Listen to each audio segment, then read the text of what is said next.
Assalamualaikum warahmatullahi wabarakatuh. Kami dari kelompok 3 akan membahas mengenai konsep data warehouse dalam bidang ilmu keluarga. Beranggotakan Anis Rosita, Rena Agustina, Okta Hoironisa, Tarisa Salsabila, dan Salma Novia Wirana. Next.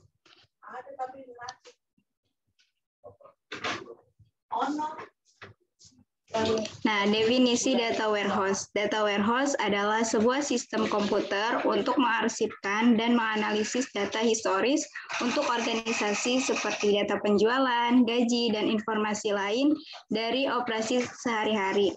Nah, kemudian data warehouse juga dapat didefinisikan sebagai suatu konsep dan kombinasi teknologi yang memfasilitasi organisasi untuk mengelola dan memelihara data historis yang diperoleh dari sistem atau aplikasi operasional. Next.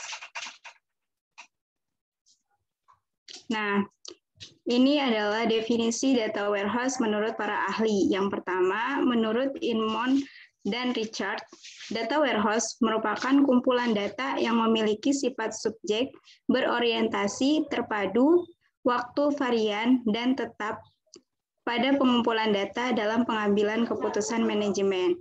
Kemudian, menurut Fidesz-Pow, data warehouse adalah database yang read-only, analisis, dan digunakan sebagai dasar sistem pendukung keputusan.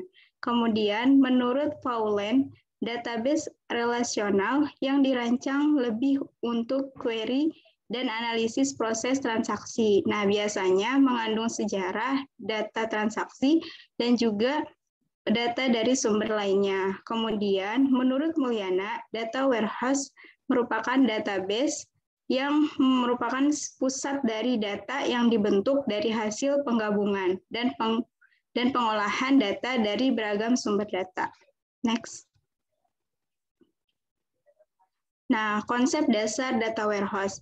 Yang pertama, data warehouse adalah data-data yang berorientasi subjek, terintegrasi, memiliki dimensi waktu, serta merupakan koleksi tetap atau non-volatil yang digunakan dalam mendukung proses pengambilan keputusan oleh para manajer di setiap jenjang, namun terutama pada jenjang manajerial yang memiliki peringkat tinggi. Nah, data warehouse juga memiliki definisi sebagai data yang diperoleh dari proses di mana organisasi mengekstraksi makna dari aset informasi yang mereka miliki dan pusat repositori informasi yang mampu memberikan database berorientasi subjek untuk informasi yang bersifat historis yang mendukung decision support system dan executive information system.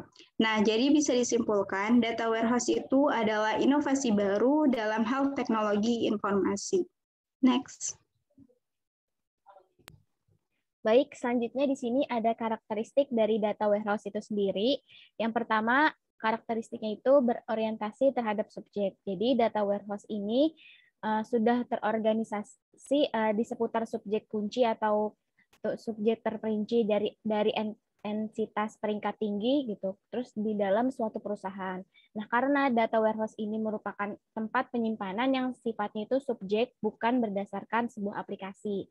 Nah, yang kedua ini adalah terintegrasi data. Jadi karakteristik data warehouse ini bisa tersimpan dalam data warehouse yang didefinisikan menggunakan konversi penanaman yang sifatnya konsisten, kemudian terformat, struktur, terkodekan, serta karakteristiknya ini saling berhubungan. Yang ketiga, memiliki dimensi waktu atau time variant, yang artinya data yang tersimpan dalam data warehouse ini mengandung dimensi waktu yang mungkin bisa digunakan sebagai rekam bisnis atau rekam jejak gitu untuk tiap waktu tertentu di dalam sebuah perusahaan. Next. Nah, yang keempat ada sifat karakteristiknya itu ada non-volatil, yang artinya data yang tersimpan dalam warehouse ini bisa diambil dari sistem operasional yang memang sedang berjalan, tetapi tidak bisa diperbaharui atau tidak bisa diupdate karena sifatnya itu hanya bisa dibaca atau read only.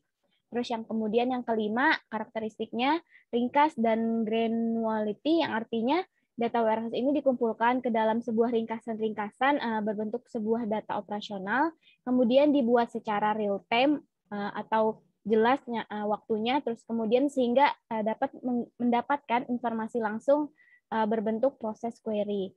Dan yang terakhir, karakteristiknya itu tidak ternormalisasi, yang dalam artian data di dalam sebuah data warehouse ini biasanya itu tidak ternormalisasi karena suatu data di dalam warehouse ini sifatnya itu efektif, yang tujuannya itu hanya mendukung sebuah keputusan di dalam sebuah perusahaan. Next. Nah, tadi udah karakteristiknya, sekarang ada keuntungan dari data warehouse itu sendiri.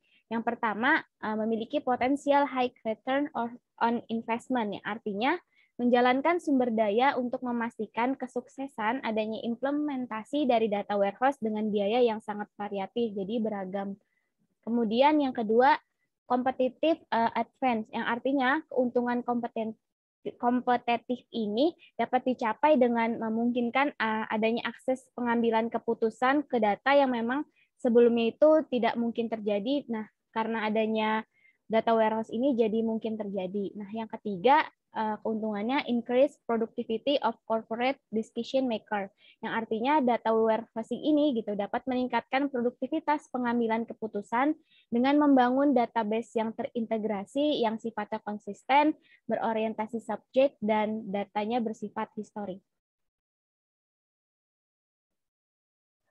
Selanjutnya ada urgensi dan manfaat dari data warehouse, di mana kedua hal ini bisa menjadi pertimbangan dalam menggunakan data warehouse. Yang pertama, urgensinya itu adalah data warehouse dapat beradaptasi dengan perkembangan data, aplikasi, waktu, dan skala data yang sangat cepat juga besar. Lalu, data warehouse ini dapat mengintegrasikan berbagai macam data yang terpisah-pisah dan tersebar. Selain itu, dapat digunakan juga sebagai penentu kebijakan dan dapat memberi pandangan, sehingga pengguna dapat membuat laporannya sendiri, di mana data dalam laporan tersebut datanya fleksibel, interaktif, lebih reliable dengan kualitas tinggi, dan akses informasi yang lebih cepat. Yang kedua ada manfaatnya, di mana manfaatnya ini dapat mengizinkan dalam menampilkan konsolidasi sebuah data, memberikan informasi yang sederhana, lebih baik dan tepat waktu, lalu meningkatkan kinerja sistem, menghadirkan keunggulan yang kompetitif, dapat meningkatkan layanan dan kepuasan pelanggan, dan dapat memfasilitasi pengguna dalam pengambilan keputusan. Berikut ada komponen dari data warehouse, yaitu yang pertama ada database, di mana database ini merupakan komponen terpenting karena semua data yang didapat dari berbagai sumber akan disimpan di dalam database. Yang kedua, ada metadata, di mana merupakan data tambahan tentang suatu data, seperti kapan data itu masuk, size-nya, dan lain-lain, di mana digunakan untuk membangun, memelihara, dan mengelola gudang data. Yang ketiga, ada query tools, di mana merupakan suatu informasi kepada bisnis untuk membuat keputusan strategis dan berhubungan langsung dengan pengguna data warehouse. Lanjut. Nah, jadi data operasi dalam warehouse ini menggunakan OLAP atau Online Analytical Processing, di mana OLAP adalah suatu metode khusus untuk melakukan analisis data yang terdapat di dalam media penyimpanan. Jadi, laporannya ini akan dibuat sesuai permintaan user. Dan tujuan dari OLAP sendiri adalah memudahkan para stakeholder dalam mengambil keputusan berdasarkan data-data transaksional yang ada, karena OLAP akan menampilkan data dari berbagai sisi seperti slicing, dicing, roll up, drill down, pivoting, ranking, filtering, dan exporting. Selanjutnya. Nah, selanjutnya ada perbedaan antara data operasi dengan informasi strategis.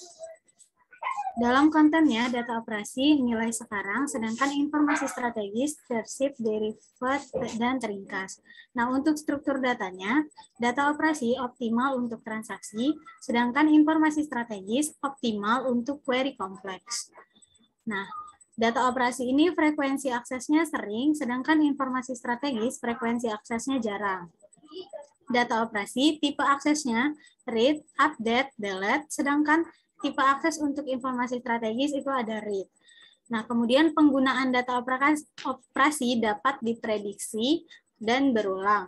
Nah, sedangkan penggunaan informasi strategis, ad hoc, acak, dan heuristik.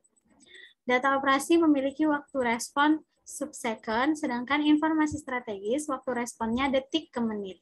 Nah, untuk jumlah pengguna data operasi relatif banyak, sedangkan jumlah pengguna informasi strategis relatif sedikit. Next. Nah, selanjutnya ada proses pengolahan data warehouse. Yang pertama ada ekstraksi. Ekstraksi ini adalah proses pengekstraksian data dari sumber data untuk diolah lebih lanjut dalam data warehouse. Kemudian, yang kedua ada transformasi dan loading. Proses transformasi dan loading jika dibandingkan dengan proses ETL lainnya merupakan proses yang paling rumit. Pada umumnya, proses ini terjadi dalam database meskipun terkadang ada juga yang mengimplementasikan di luar database. Next. Nah, selanjutnya ada informasi strategis. Di sini kita akan membahas tentang pengertian data, pengertian informasi, dan juga informasi strategis. Pengertian data, data merupakan fakta, gambar, atau suara yang mungkin atau tidak berhubungan atau berguna bagi tugas tertentu. Nah, sedangkan informasi adalah data yang sudah diproses atau data yang memiliki arti. Nah, informasi strategis merupakan rangkuman informasi transaksi sehari-hari guna suatu kepentingan, sehingga pihak-pihak yang akan menggunakan informasi tersebut hanya tinggal melakukan pengamatan saja karena informasinya yang ditampilkan sudah berupa ringkasan dan keseluruhan data yang dibutuhkan, jadi lebih mudah. Next.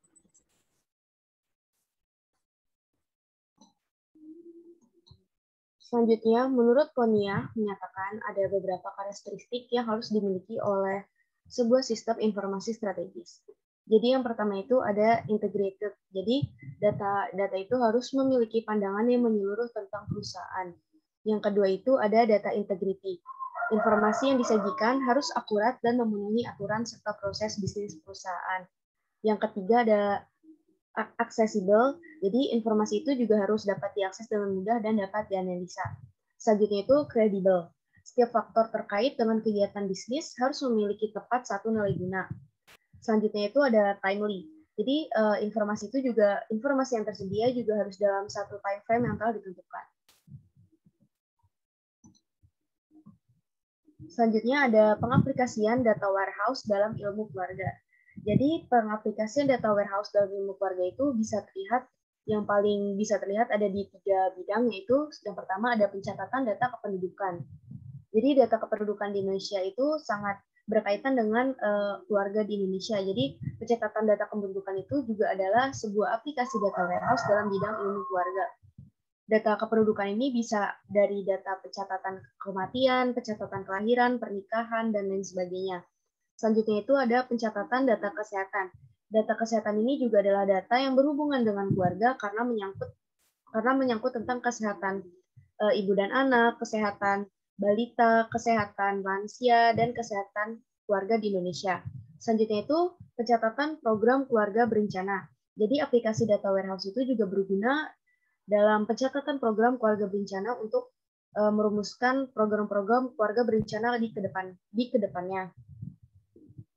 Jadi, menurut pemaparan tadi dapat ditarik kesimpulan, yaitu pada era revolusi industri 4.0, teknologi informasi itu sangat berkembang cepat dan mengakibatkan akumulasi data yang terus-menerus.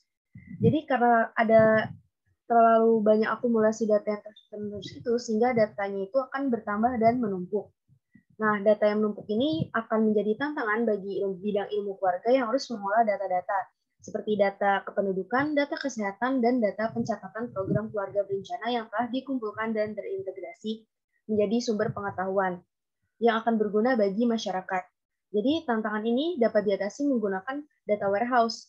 Jadi, data warehouse adalah database yang saling berintegrasi dan dapat digunakan untuk query atau permintaan informasi atau pertanyaan tertentu dari sebuah database yang dituliskan dalam format tertentu, dan analisis bersifat orientasi subjek dan dapat digunakan untuk keperluan pelaporan dan analisa data. Jadi data warehouse itu menjadi pilihan yang tepat karena dapat mengintegrasikan berbagai macam data yang terpisah-pisah dan tersebar. dan dapat memberikan pandangan serta memiliki sistem reporting yang menyeluruh, konsisten, aktual, dan historistis. Jadi dengan demikian, data warehouse itu dapat mempermudah dalam mengolah data pada bidang ilmu keluarga, seperti data kependudukan yang dapat dicari sesuai dengan yang diinginkan untuk pembuatan statistik, data-data kesehatan yang dapat diolah menjadi laporan yang menunjukkan perkembangan program kesehatan ibu dan anak di Indonesia, serta dalam pencatatan program keluarga berencana yang dapat memudahkan proses analisa data mengenai stok alat kontrasepsi dan keluarga sejahtera. Jadi saran yang dapat kami sampaikan terkait dengan materi ini yaitu dalam mempelajari dan memahami data warehouse diperlukan pengajar yang ahli yang siap membimbing dan media pembelajaran yang mudah dipahami oleh para remaja maupun dewasa. Seperti diadakannya pelatihan untuk para pekerja dalam bidang ilmu keluarga seperti BKKBN, Dukcapil, dan PKK mengenai data warehouse. Sekian dari kami, kurang lebihnya mohon maaf. Wassalamualaikum warahmatullahi wabarakatuh.